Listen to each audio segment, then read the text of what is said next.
ഇറാന്റെ സുരക്ഷാ മേധാവി അലി ലാരിജാനിയെയും ബസീജ് സേനയുടെ തലവൻ ഗുലാം റസ സുലൈമാനിയെയും കൊന്നതായി ഇസ്രായേൽ അവകാശപ്പെടുന്നു. ഇസ്രായേലിന്റെ അവകാശവാദം ഇപ്പോൾ ഇറാൻ ഔദ്യോഗികമായി ശരിവെക്കുകയും ചെയ്തിരിക്കുന്നു. കഴിഞ്ഞ ദിവസം രാത്രിയിൽ ഇസ്രായേൽ നടത്തിയ ആക്രമണത്തിലാണ് അലി ലാരിജാനിയും ഗുലാം റസ സുലൈമാനിയും കൊല്ലപ്പെട്ടതെന്നാണ് ഇസ്രായേൽ അവകാശപ്പെടുന്നത്. അലി ലാരിജാനിയെയും ഗുലാം റസ സുലൈമാനിയെയും കൊന്നത് ഇറാനിലെ ഭരണകൂടം മാറ്റാനുള്ള ഇസ്രായേലിന്റെ ലക്ഷ്യത്തിന്റെ ഭാഗമാണെന്ന് ഇസ്രായേൽ അവകാശപ്പെടുന്നത്. ഫെബ്രുവരി 28 ഇറാന്റെ ആത്മീയ നേതാവ് ആയത്തുള്ള അലി ഖാമിനെ കൊല്ലപ്പെട്ടതിന് ശേഷം ഇസ്രായേൽ കൊല്ലുന്ന ഇറാന്റെ ഭരണതലത്തിൽ കൂടുതൽ സ്വാധീനമുള്ള രണ്ടുപേരായിരുന്നു ലാരിജാനിയും സുലൈമാനിയും. ഇസ്രായേൽ പ്രതിരോധ മന്ത്രി ഇസ്രായേൽ കേറ്റ് പറയുന്നത് ഇറാനിലെ നേതൃനിരയെ ഇല്ലാതാക്കുകയും ഭരണകൂടത്തെ സ്ഥിരപ്പെടുത്തുകയും ചെയ്യുക എന്ന ഇസ്രായേൽ ലക്ഷ്യം യാഥാർത്ഥ്യമാക്കുന്നതിന്റെ ഭാഗം മാത്രമാണ് ഇതെന്നാണ്. എത്ര ചത്തിട്ടും ചാവാത്ത നെതന്യാഹു പുതുതായി ഇറക്കിയ വീഡിയോയിൽ പറയുന്നത് അലി ലാരിജാനിയെ ഇറാൻ നയിക്കുന്ന ഗുണ്ടാ സംഘത്തിന്റെ തലവനെന്നാണ്. മനുഷ്യനെ പച്ചക്ക് കൊല്ലുന്ന ഈ നായിന്റെ മക്കൾ നല്ലവരും അല്ലാത്തവർ ഭീകരരുമാണ്. 10,000-കണക്കിന് പൈതങ്ങളെ ഗസയിൽ കൊന്ന ഇസ്രായേലും അതിൽ കൂട്ടുന്ന അമേരിക്കയും അറബികൾക്ക് കാണപ്പെട്ട ദൈവങ്ങൾ ഇപ്പോഴും.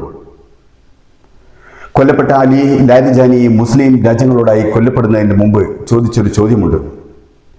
ഇറാനെതിരെ ഇപ്പോൾ നടക്കുന്ന ഈ യുദ്ധത്തിൽ നിങ്ങൾ ആരുടെ പക്ഷത്താണെന്ന്?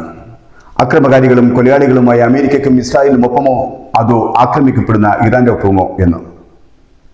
ആ ചോദ്യത്തിന് ഇനിയെങ്കിലും ഇസ്ലാമിക രാജ്യങ്ങൾ ഉത്തരം നൽകിയില്ല എങ്കിൽ അമേരിക്കയോട് ഇടയുന്ന ഇസ്രായേലിന്റെ താല്പര്യങ്ങൾക്കൊപ്പം നിൽക്കാത്ത ഏതൊരു അറബ് രാജ്യത്തിന്റെയും ഗതി ഇത് തന്നെയായിരിക്കും. ഇസ്രായേൽ മിലിറ്ററി പറയുന്നത് ഗുലാം റസ സുലൈമാനിയായിരുന്നു ജനുവരിയിൽ ഇറാനിൽ പൊട്ടിപ്പുറപ്പെട്ട വിപ്ലവത്തെ അടിച്ചമർത്തിയ ബുദ്ധികേന്ദ്രമെന്ന്. അതുകൊണ്ട് സുലൈമാനി കൊല്ലപ്പെടേണ്ടത് ആവശ്യമായിരുന്നുവെന്ന്.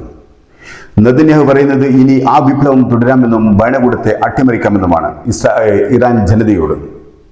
ഒരു പരമാധികാര രാജ്യത്തെ പിടിച്ചെടുക്കാനും ഭരണം അട്ടിമറിക്കാനും അമേരിക്കയെ ലോകരാജ്യങ്ങൾ അനുവദിക്കുന്നതിലൂടെ ലോകത്ത് ജനാധിപത്യം ഇല്ലാതാകുന്നു എന്ന് വേണം പറയാൻ. ഇപ്പോഴുള്ള ഇറാൻ ഭരണകൂടത്തെ മാറ്റി പുതിയ ഭരണകൂടത്തെ സൃഷ്ടിക്കാനുള്ള ഉപാധിയാണ് ഇസ്രായേൽ ഈ കൊലപാതകങ്ങളെ കാണുന്നത്. ഇറാൻ രാഷ്ട്രീയത്തിൽ പതിറ്റാണ്ടുകളായി മുഖ്യ പങ്ക് വഹിച്ചിരുന്ന വ്യക്തിയായിരുന്നു ലാരിജാനി. ആയത്തുള്ള ഖാമിനെയ്ക്ക് പ്രിയപ്പെട്ടവനും. അലി ലാരിജാനിയുടെ രക്തം കൊണ്ട് ഇറാനിൽ ഭരണവിരുദ്ധ വികാരം ഉണ്ടാകുമെന്ന് കരുതിയവർക്ക് തെറ്റി എന്നാണ് ഇറാന്റെ റവല്യൂഷണറി ഗാർഡ് പറയുന്നത്.